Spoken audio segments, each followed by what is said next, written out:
There are no days of learning. May the Neshamas have an aliyah, and Amen. All right.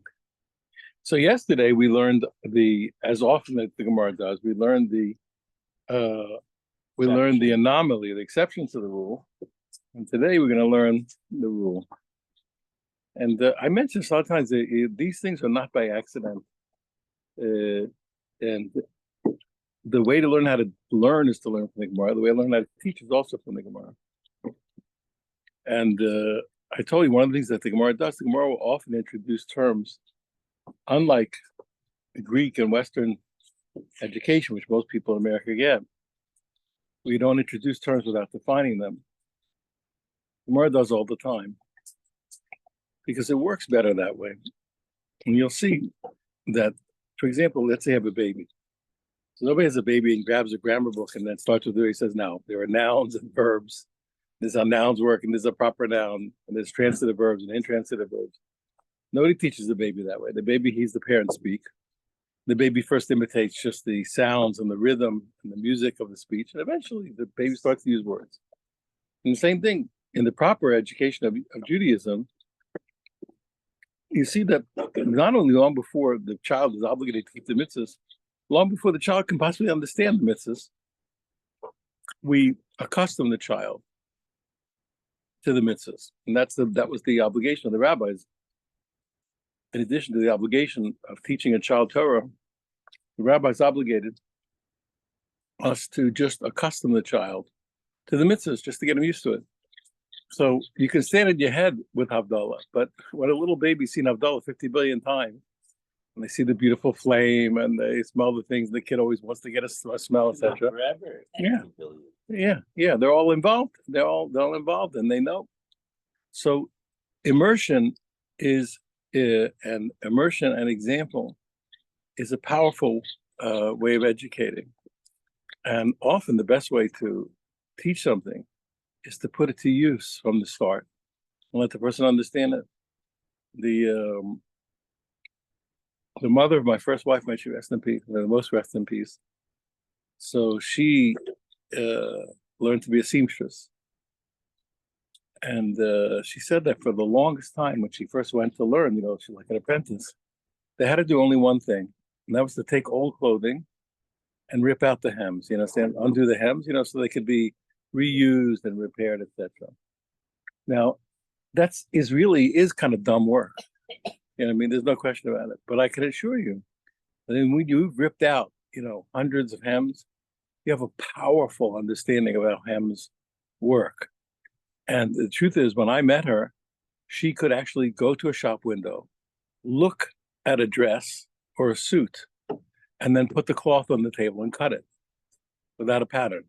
That comes from a fundamental understanding of how things work.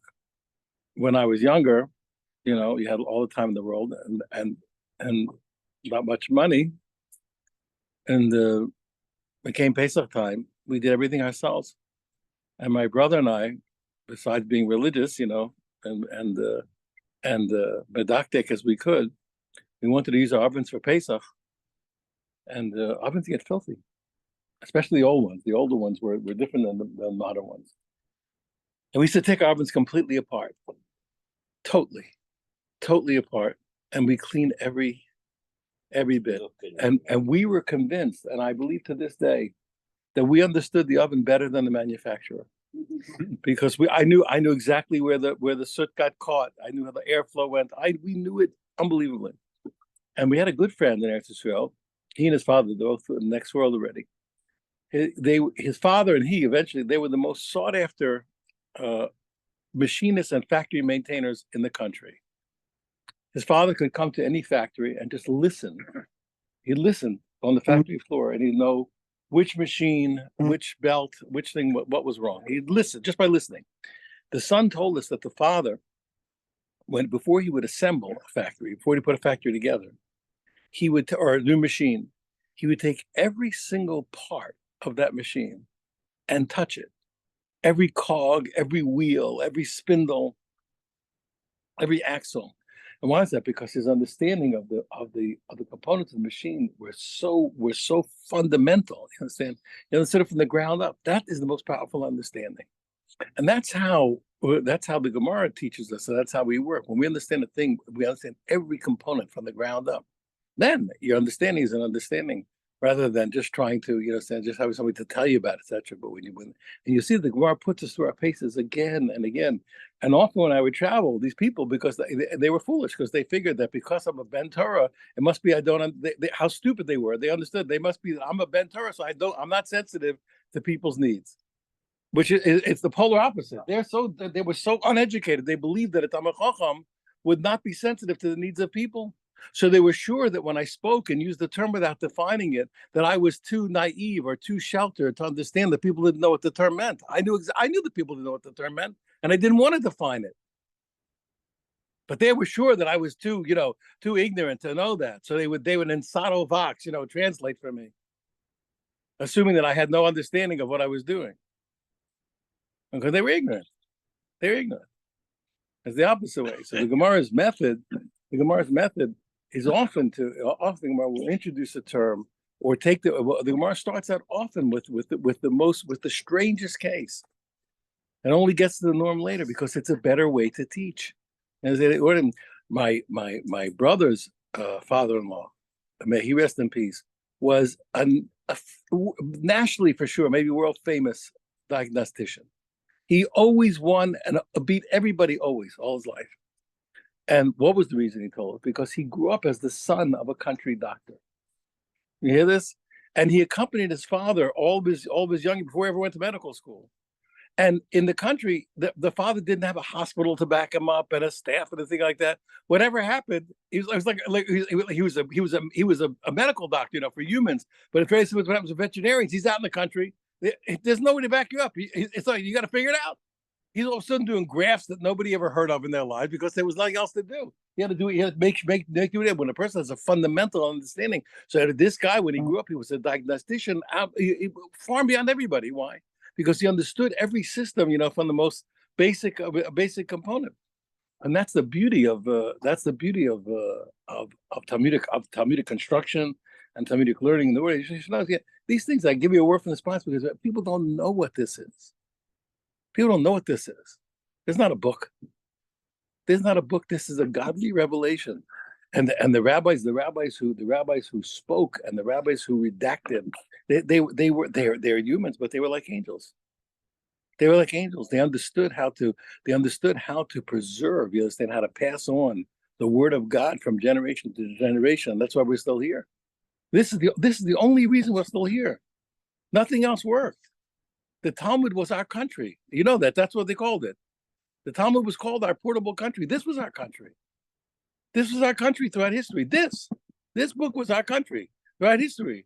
Wherever we went, we had a civilization. Wherever we went, we had morality. We ran from the worst pogroms and tortures and the worst things in the world.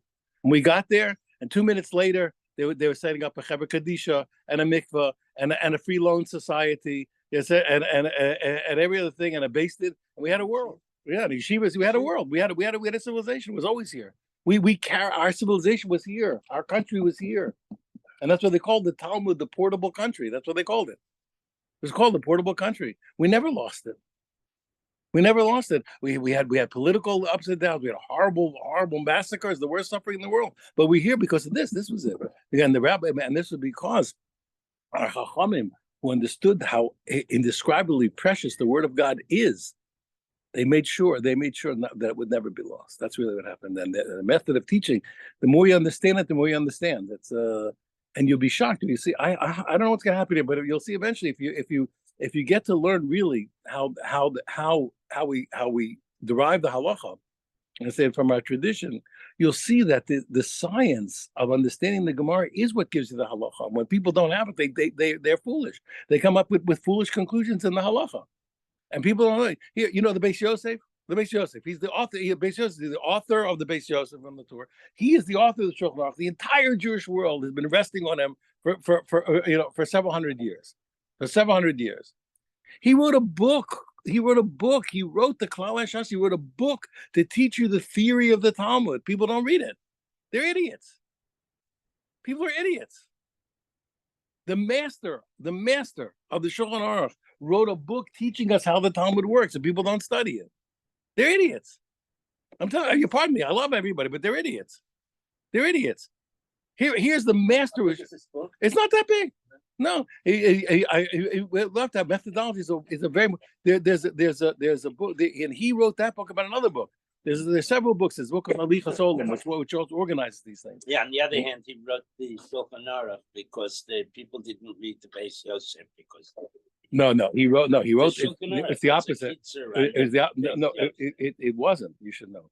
Really, I'll tell you. If you want to on the subject, I'm not late. Don't worry. The truth is like this: that the Shulchan Aruch was meant to be the Shulchan Aruch, and that was the problem, by the way, when the Shulchan Aruch came out, because uneducated people started using it, and it was a disaster. Because the Shulchan Aruch is not even a book; it's not a book at all. It's utterly unintelligible. It's just like a phone book. The Shulchan Aruch is not a book. You can't. It's never was a book. It's not a book, and it never was a book, and never will be a book.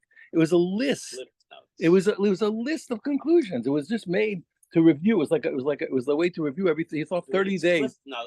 He thought every 30 days, everybody would review the entire array of Jewish law. I don't just mean that's Orach Chaim, your daily law. He's saying Orach Chaim, Choshen Mishpat, your monetary law, Even Ezer, all of your contract and marriage and divorce, and your day. You said all of your Yisra are prohibited and forbidden thing. And he thought every 30 days he just wanted just to review his conclusions, but he never thought that it would be a book. He never thought so. And as a matter of fact, if you look, I think it's the Chavos Yaakov, if I'm not mistaken. He writes to a guy. He says, listen. He says, you're giving bad halachic rulings. He says, and the problem is, he says, because you're using these modern books, you're using these modern books, and he says, and I suggest that you sell them and get yourself a good tour with the Beis Yosef. He said, get the basics and learn. Hey, but my point is, just to give you a little word from my sponsor over here, the format of the Talmud is something that has to be studied, because it's the format of the Talmud that teaches us how they understood what it was they wanted us to understand. And once you understand that, then you're able to really understand. And you'll see all the greats. Here are people of, let's say the most modern times, like very modern, like Rabbi Feinstein, for example, etc. So they couldn't handle him here, by the way. They couldn't handle him, Rabbi Feinstein. Why? Because he essentially went to the Gemara like he was supposed to. But he was supposed to. Not like these modern guys do. They're all reading books that are 10 times removed from the source. They're reading a compendium of a compendium of a compendium of a compendium. Not anymore. Now they go online. Yeah, that's important. But here he went to the source. And he understood from the mamash, from the kishkas upward. So you'll see those people when they looked at the halacha, it was a whole different halacha than everybody else, because they understood it from the ground up. That's my point over here. And that's why these things are not accidental. The way the Gemara teaches us is it's pasha. It's a sheer. Understand? If you understand it, you get not just the content, you understand the meaning of the content and the structure of the content, and ultimately you understand the intention of the content, which allows it to come out. But halachas that are different. Yisrael Salanter is one of our heroes. He was he was a mystery man. We have nothing from him, basically. We have nothing. But on paper, we have basically nothing from him. Nothing. But everybody, he was the Gadol Hador. He said, no, he wrote almost nothing. He wrote a few tiny amounts. He wrote nothing. He was an undercover agent for the Jewish people. He was working secretly all his life. He's running from place to place, arranging and paying and buying and selling, all kinds of things. To protect the people, to protect the Jewish people. But so at times he would say, he says, the Gemara says you can't do this, or whatever. The person would say, well, there's no such, the Gemara doesn't say that. There's no such Gemara. He said, maybe your Gemara doesn't say it, but mine does. He says, so he would open up the Gemara, when he would read it inside with the guy, then all of a sudden he said, the Gemara does say it. Everybody can open the page. The question is, what do you do with the page? Anyway, just wanted to bring up a little word from our sponsor. So now we come to the norm.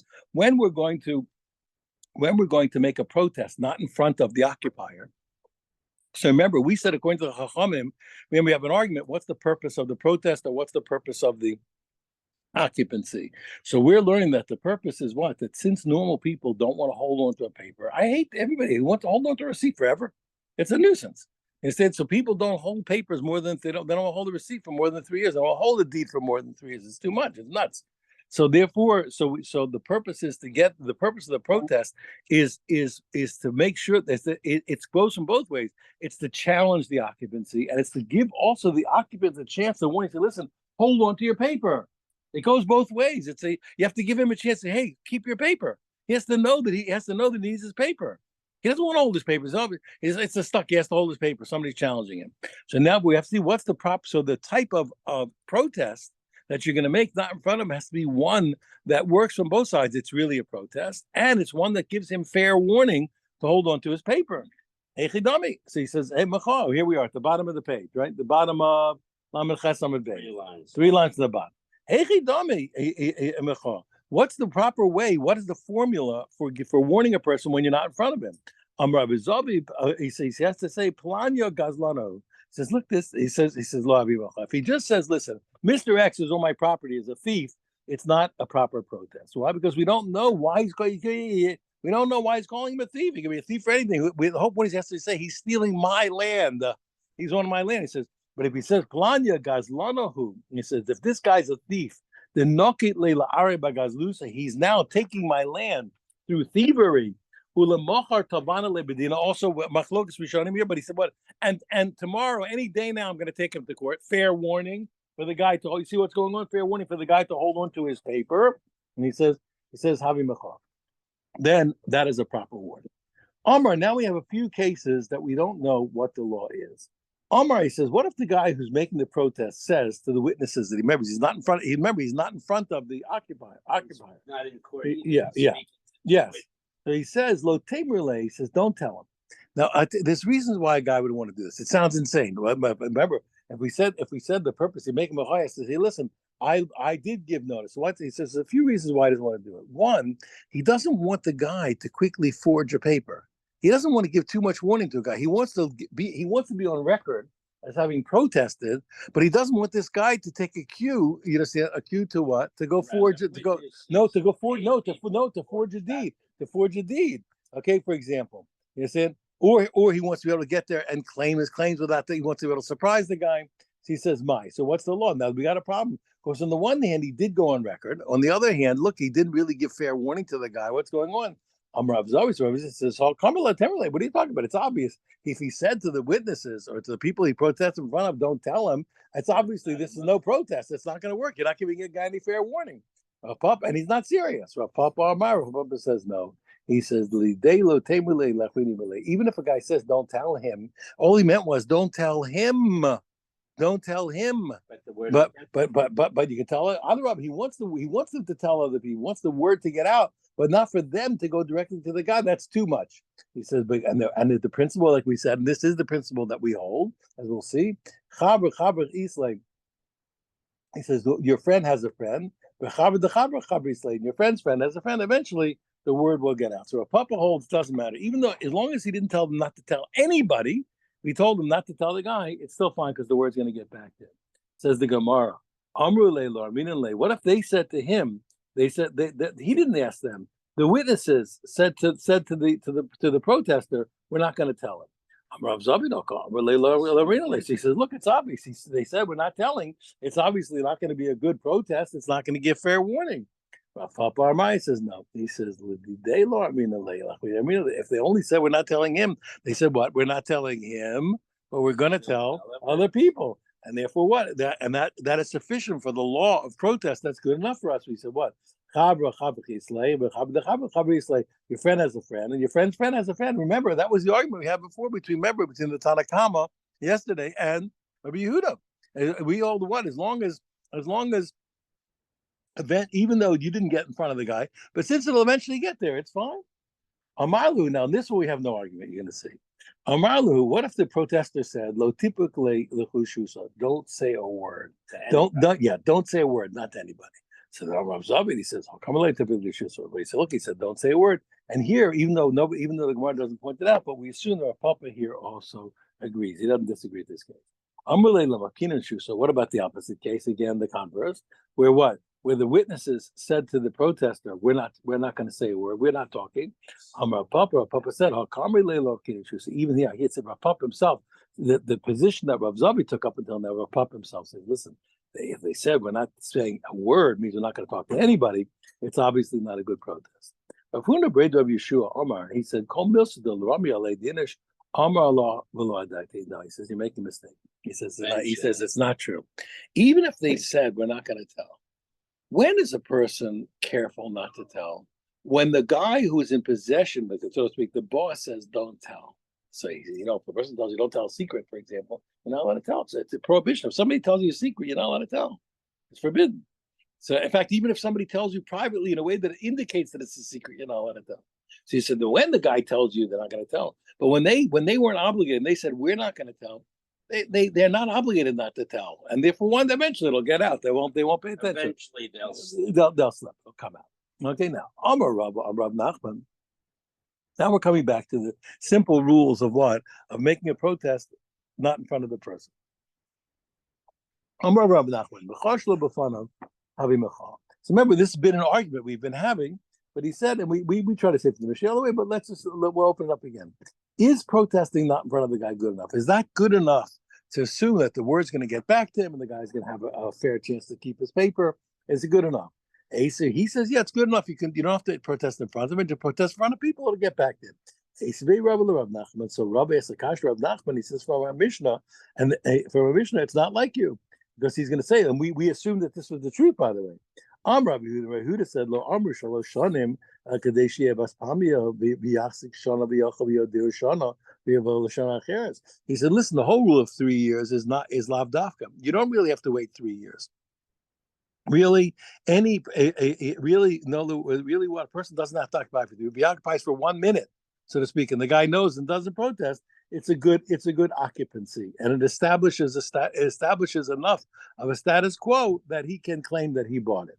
Okay, and the only reason for 3 years was to give us a chance for us to travel a year to the guy, to the owner, and a year, and for the guy to occupy for a year, to travel a year, and for the owner to finally travel back. But you see, he has to travel back and protest in front of the guy. If you believe that protesting not in front of the guy is good enough, why did Rabbi Yehuda in his picture? Why did he talk about the guy coming back? Let him stay there in his place and protest. The Gemara says no, you're making a mistake. Even Rabbi Yehuda, now we didn't say this before, but he's saying even Rabbi Yehuda would agree that you're able to protest not in front of him. Why did Rabbi Yehuda speak about coming back? Because he wants to give you good advice. Here he's giving you good advice. The native nishkal ara, that the person should come back. Why? Because even though protesting when you're not in front of the guy is good enough to unseat him from his claim that he established a status quo to back up his claim. But the problem is, the longer you wait, the harder it is to get back what the guy took out of the field, and therefore you should get back as quickly as you can and do it.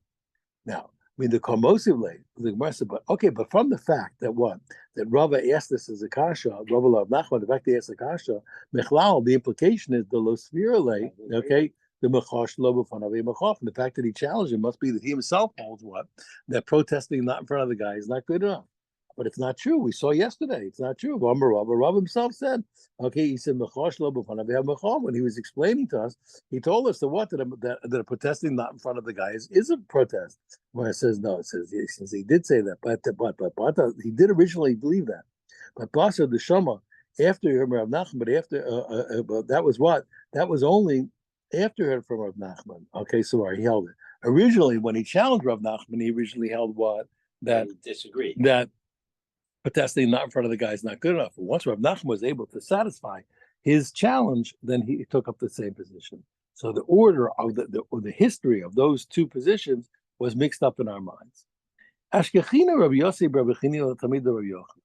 Rabbi Yossi, Rabbi Chanina, he found two students of Rabbi Yochanan, and he said to them, Amaru, he asked them a question. Amar Rabbi Yochanan, Mechav B'Kama. Okay, when Rabbi Yochanan holds, if you're going to protest, okay, in front of people, how many people do you have to protest in front of? One of them said what? Rabbi Yochanan said in Rabbi Yochanan, that you protest in front of two. You just need two people. So in the name of Rabbi Yochanan, that you need three. Well, two opinions. They Rabbi Yochanan. Lema b'derabba bar Huna kamiflagei. So maybe we said, what's the argument of two or three? So maybe they're arguing about this position of Rabbi Bar Huna. Well, I don't Rabbi Bar Huna because we learned Kol Milsa in the Misamer Bapi Tlata. Now I'm going to explain in a minute, but it says anything that's said in front of three people, less Bei Mishum Lishon Vishna. There's no rule of Lashon. Now these are gigantic machlokas.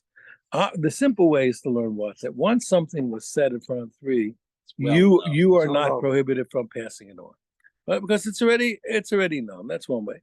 The other way is to say, and then we're going to learn it that way. The other way is much harder, and that's the more mach way that we do it, which is like this. No, not that once it's been said in front of three, you're allowed to just pass it on. No, it's this way.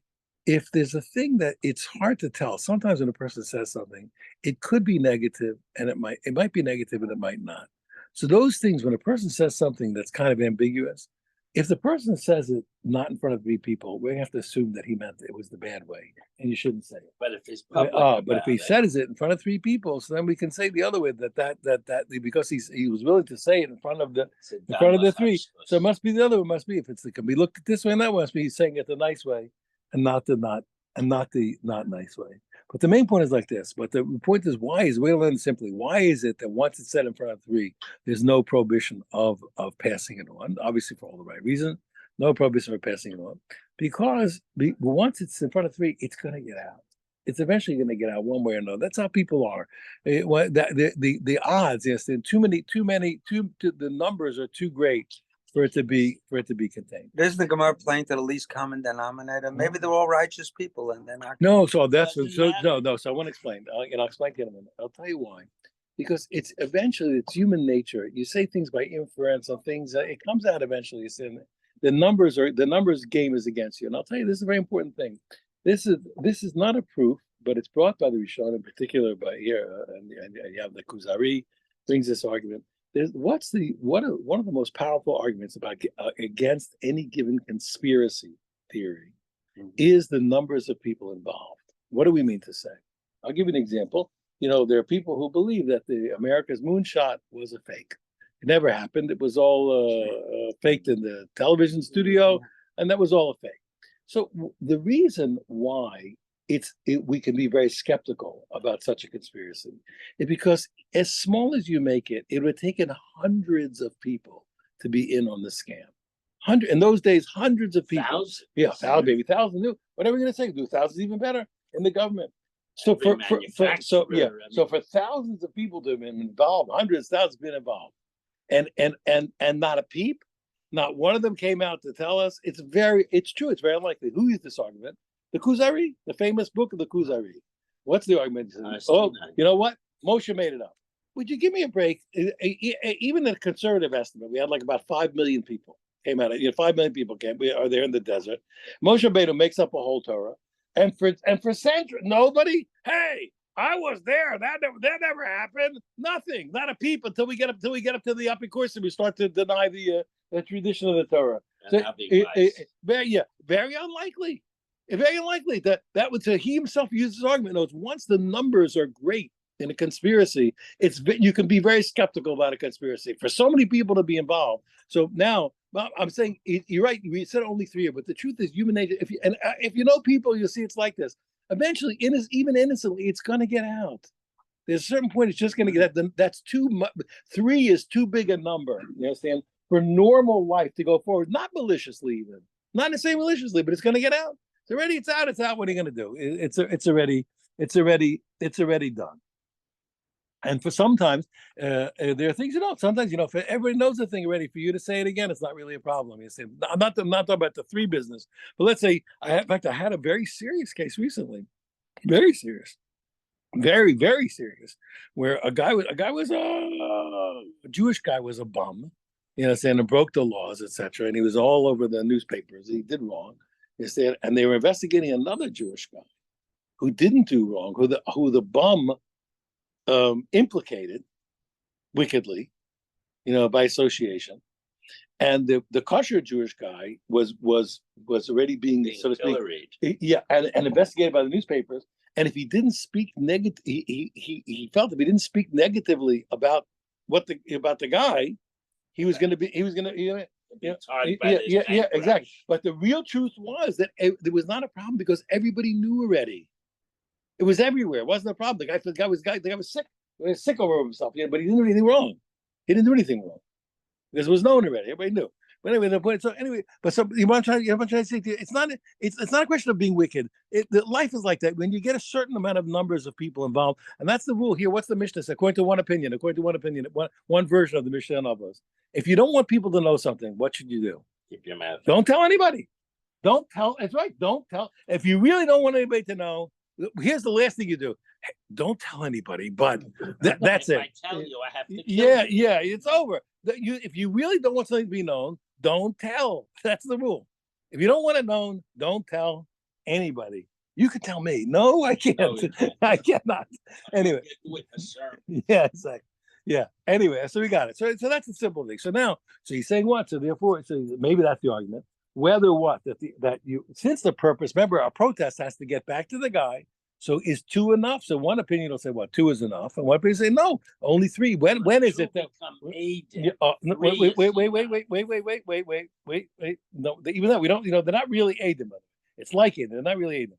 It can be even other people. They don't have to be with kosher even. But let's just say. So the point is like this: the argument is 2 enough to say that the odds are it's going to get out, or do you need 3? So that's the argument. So he says, Manda Omar. Okay, when it came to so what? Rabbi Chia bar Abba, who said what? That you have to b'fnei shnayim, who said 2. Less later, Rav Huna. He holds that you don't have to go all the way up to 3 to get the numbers to work in your favor that it's going to get out. Umanda Amar b'fnei shlosha, but Rabbi Bo said you need 3. East laid Rav Huna. He holds Rav Huna what? No, that you really have no right to make assumptions that things are going to get out until you get up to 3 people. So that's what argument. So he says that's the argument. So the Gemara doesn't want it to be an argument. Gemara says no, the Kuli Alma, it's not true. Everybody holds what? That the first number, the first quantity that you can rely on, that things will not stay quiet, is 3. And 2 is not a big enough number. But here's the argument, okay? Manda Amar b'fnei shnayim. The one who says what? The Rabbi Chia says what? That 2 is good enough. Asamar.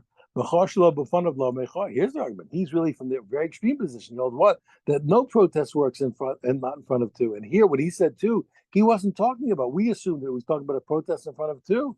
No, he's talking about what? He's talking about where the person he protested in front of the guy, and these 2 people are not purveyors of the information. They're just witnessing. That's all. They're there. So if later he can prove they're there, so he can prove that he protested.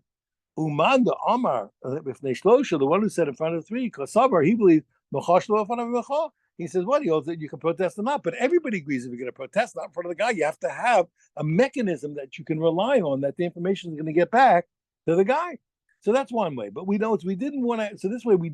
willing to have an argument about whether you can protest not in front of the guy. We didn't want to have an argument about about whether the threshold for information leakage is 3. We want to all agree. Alternatively, I could say to you, no. The Kuli Alma Machashlo b'fanav having Machah. Everybody holds what? That protesting not in front of is a protest. Like we said, we want to say that's not lacha. So what's the 2-3 argument? Here's the argument. Mandomer, when it came to Rechir Abu said b'fnei shnayim, that's in front of 2. Savar Sadu Sabina. He holds what? That you actually have to have 2 witnesses. Okay, why? Okay, you have to have 2 witnesses in order for the thing to get out. That's going to get out. Umanda Amar b'fnei shlosha. He says no. He says you don't need it's not testimony. You need actually a revelation, and that everybody's going to know, and then everybody's going to know that you have to have. Okay, that you have to have 3. Gildo bar Binyamin Habilei Mechiyusa Mechuyah. Gildo had a protest. He had a protest. He had a case for somebody who's occupying his land. He had to go on record that he didn't sell to the guy. Eskachinus, he found the following rabbis together: Rav Huna, Rechir bar Rav, Rav Chokia bar Tuvei. He found 3, even though he didn't need 3. Okay, Dabi Yasrei, they were all sitting together. And he protested in front of him. in front of them. Lashana, the next year, he came back to protest again. They said to him, "Latrichas, you don't have to protest the second time. It's good enough." A second time in 3 years. Yeah. 1 second. We didn't get there yet. So he said, "Latrichas." He says, "You don't have to protest again." He says, "Hachem Rav," because this is what Rav said. Once the person protested in year 1, he doesn't have to protest anymore. Okay, now you're right. It really is until the end of 3 years, because as we're going to see, and some people say no, that they didn't. The 3 of them didn't say it. Or rather, Rav said to him, once he protested in year 1, because he doesn't have to protest again in year 2. He said, but you do have to protest every time at the end of 3 years. This is what you asked yesterday. And you were otherwise why? Okay, but so called shalish for shalish at the end of each 3. Now, I want to explain to you what the principle is here.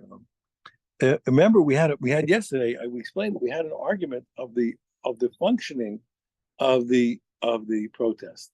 So, is the protest? So we said that according to the Tanakh, according to the rabbis, that the function of the protest is to make sure that the guy holds onto his paper. That was the key issue. The key issue was what? To make sure the guy holds his paper. You have to hear you want if you bought it, you better hold your paper. So now the point is like this: each time a guy, let's say a guy protested, good, okay, so you're right. So he's not able to establish occupancy. But if now for another 3 years pass without any protest, even though we would have assumed not, we're saying the halacha is one, that he establishes a new occupancy. Okay, why? Because but you're okay. But then I bought it. Because then I bought it. The day that he got up and said what?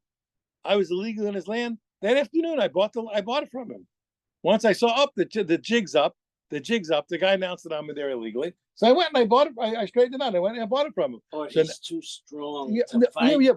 But wait, but he said, so you want to but I'm saying, but he said, no, he said, I went and I bought it. So now he'll have the same claim he had originally, even though you're right once that he said, listen, this guy's illegally on my property. So okay, so I straightened it out, and now to back up my claim that I straightened it out, you see that for 3 years he hasn't said a word. So start over again. Okay, that's what he said. I said, but the problem was to all you Rabbi Yochanan was shocked. He said he didn't make sense to him. But see, I understand. This guy's a thief. How once a guy's a thief, we don't trust anything from this guy. He's gonna say, well, I was there for 3 years. We said he's a bum. How are you gonna trust him even if he's there after 3 years? 1 second. Gazlan Sakadaita. How did Rabbi Yochanan say? Who said he was a Gazlan? Nobody proved that. He says he just said we don't know he's a thief. Ella says, but he's still surprised. He says, the fact that the guy protested, but the guy, so to speak, is under the shadow, something like being a thief. How can you ever? But even so, how can you ever trust the guy again? Amar Rabba, he says, okay, that's what he said. Okay, but Amar Rabba said, he says, no, it's not true. He says the halacha is that at the end of every 3. The guy does have a chance, so to speak, to rehabilitate or so whatever you're going to say. He has a right to say, listen, I straightened it out. And therefore, at the end of every 3. So if you protest year 1, you don't have to protest year 2. But you do have to protest at the end of each 3 years. No, you can't have 3 years without a protest. Talking about Kapra, Kapra learned, air, if a guy protested once during 3 years, era, okay, and then in the 3 years after that, okay, he protested the Chazir, and then what? A third time. After that, 3 years after that, he protested. So long as he keeps protesting the same claim, then the occupier has no chazaka. Every time the guy comes up, he says he's on my land illegally. He's on my land illegally. He's on my land illegally. But if he comes back, if he doesn't come with the same claim, if the first time he protested, he said, listen, this guy is a thief and he took my land illegally. And the second time he said, for example, like we learned yesterday, he said, listen, he's on my land legally, but he's only there as a lender who has a right to take the usufruct until I pay off my loan. Okay. So the first time he said he's on my land illegally. The second time he says he's on there legally, but he's only there to collect usufruct, but he has no rights to the land. Then we don't believe him. Why? Because he's made himself into a liar. He's turned himself into a liar, Mhm. and his protest is no protest. V'yesh l'chazaka, and therefore what? And therefore the occupier has indeed established occupancy. Shkal gadol. Shkal gadol. Have a good shot. So you want to hear nachas? A long time ago, one of my kids, everybody wants to get a little money, you know. So the kids used to get jobs at publishing houses, because when you publish a book, there's a lot of just work that you need. You know, so as long as you have a granted intelligent kid, you know, so you can get great stuff. So both my kids worked in publishing houses. Anisha or like secular? No, we go to Torah books. Torah Yeah, books, Torah okay. books. So my son Shlomo worked on one, and I just bought. There's a tour called the Tour Ba'ar, where he went through all the Gersos Rav Biton and straightened out all the Gersos of the tour, the Beis Yosef, etc. And I just got my son. He was on it. He's on it. So I told him I got nachas. I said, well, you should have signed your name on all the details that They you worked have on. them in the acknowledgement. No, he's way down. He's way down. These kids were like in a work of that magnitude. The kids are like They're like runners on Like Wall Street. interns, Yeah, they're brokers. nobodies. Yeah, they're not the Talmid Chachamim doing. You know, they're sharp kids who can break it down for the other guys. You know. Has there been any disruption in the flight schedule for LI? That you've El heard? Al, no, but I just my LL wife is the other still one just flying. canceled. The Yeah, other guys United is canceled. not. Which one? They told me Delta stopped and another one. Delta said they're stopping next week. Next week. United